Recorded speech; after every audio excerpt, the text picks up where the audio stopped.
Bijni District Sports Associationनि बानजायनायाव super division and A division football league 2024 जोलुर बादायलायनाया मैया जोबनानै थांबाय।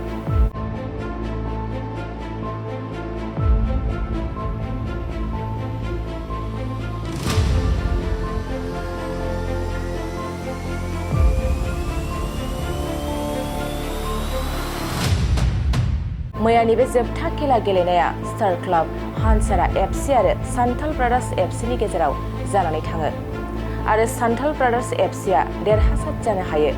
बे गेलेनायखौ बेखेवना होयो अल आसाम फुटबल एसोसिएशननि नेहाथारि डक्टर सांग्रां ब्रह्मआ। लोगोसे बिटिआरनि एम धनन्जय बसुमतारी आरो गोबां सानसुमै आरो खेला नायगिरि बिथांमोना बे जोबथा जोलुर बादायलायनायाव मैखोमै बाहागो लायो। बिजनी डिस्ट्रिक्ट स्पर्ट्स एसोसिएशननि आफादगिरि बिथाङा फोरमायनाय बादिब्ला बे गेलेनायखौ 4 रुंसारिफोरनि मुङाव होनाय जादोंमोन। बैसोर रुंसारिफोरनि मुंफोरानो जाबाय फारियै डक्टर वीरेन्द्र बसुमतारी, रन्जित कुमार दास, बाबुराम बसुमतारी आरो बानाराम बसुमतारी बिथांमोननि मुङाव बे जोलुर गेलेनाय बादायलायनायखौ खुंनाय जादोंमोन आरो बे जोलुर गेलेनाय बादायलायनाया जुलाइ दाननि 15 अक्ट'निफ्राय जागायनानै मैया थुंगेबाय होनना फोरमायो।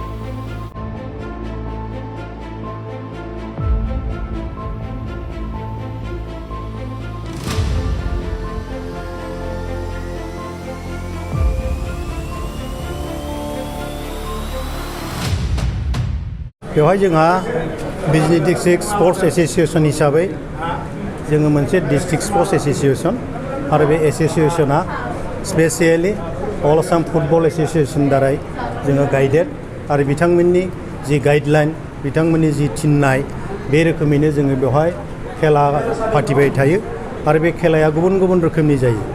आन्डार 16 जायो, आन्डार 17 जायो, सेनियरनि जायो, भलिबलबो जायो। बेबायदिनो बायदि बायदि खेलाफ्रा बेवहाय जोङो फाथिबाय थानांगौ जायो आरो बे हिसाबै जोङो एबार सुपार डिभिजन आरो बेनिफ्राय ए डिभिजननि थाखाय बेवहाय इन्टार क्लाब फुटबल लीग हिसाबै फाथिदोंमोन आरो बे लीगआ थांनाय 15 जुलाइ 2024 बिनिफ्राय आरम्भ जादों।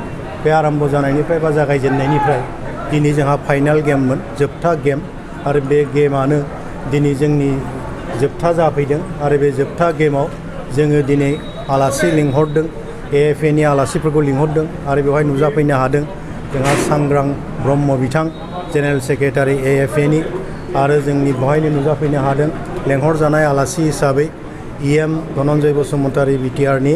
आरो बे फाइनाल गेलेनायाव जोंनि गेजेराव दिनै ए डिभिजनाव जोङो देरहासार जानायखौ नुनो मोन्दों सान्थाल ब्रादार्स आरो बेनिफ्राय रानार्स आपआव जों नुनो मोन्दों हासरा स्टार क्लाब आरो बेनिफ्राय जोंना सुपार डिभिजनाव जों नुनो मोन्दों हाथरखि क्लाब बिजनी टाउननिया चेम्पियनशिप जादों आरो बेनिफ्राय फेरेंगा क्लाब, जाय फेरेंगा क्लाबा एसे नाम दंबाय थायोमोन किन्तु एबारनि बे लीगआव फेरेंगा क्लाबा रानार्स आप महरैसो गेलेनायखौ दिन्थिनो हादों।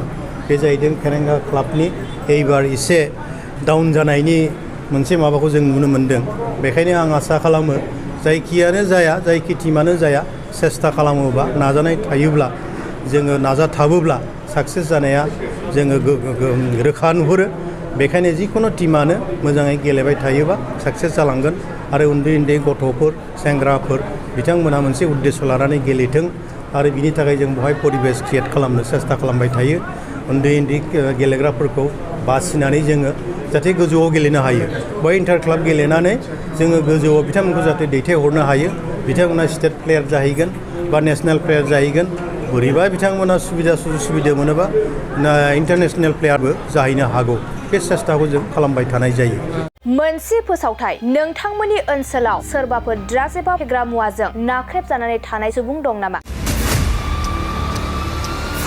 जुदि नोंथांमोननि ओनसोलाव सोरबाफोर ड्राग्स एबा फेग्रा मुवाजों नाख्रेबजानानै थानाय सुबुं दं, अब्ला नोंथांमोननि थाखाय मोनसे मोजां खौरां। ड्राग्स एबा फेग्रा मुवाजों नाख्रेबजानानै थानाय सुबुंफोरखौ फाहामथाय होनो थाखाय नोंथांमोननि गेजेराव लानानै फैदों मोनसे रिहाबिलिटेसन सेन्टार।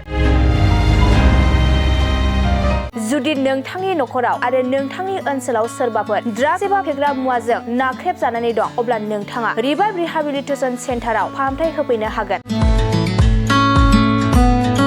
मंगलदै 1 नं बामुनपारा दरंआव थानाय रिभाइभ रिहाबिलिटेसन सेन्टाराव नोंथाङा ड्राग्स एबा फेग्रा मुवाजों गोदोसोनानै थानाय सुबुंफोरखौ फाहामथाय होफैनो हागोन।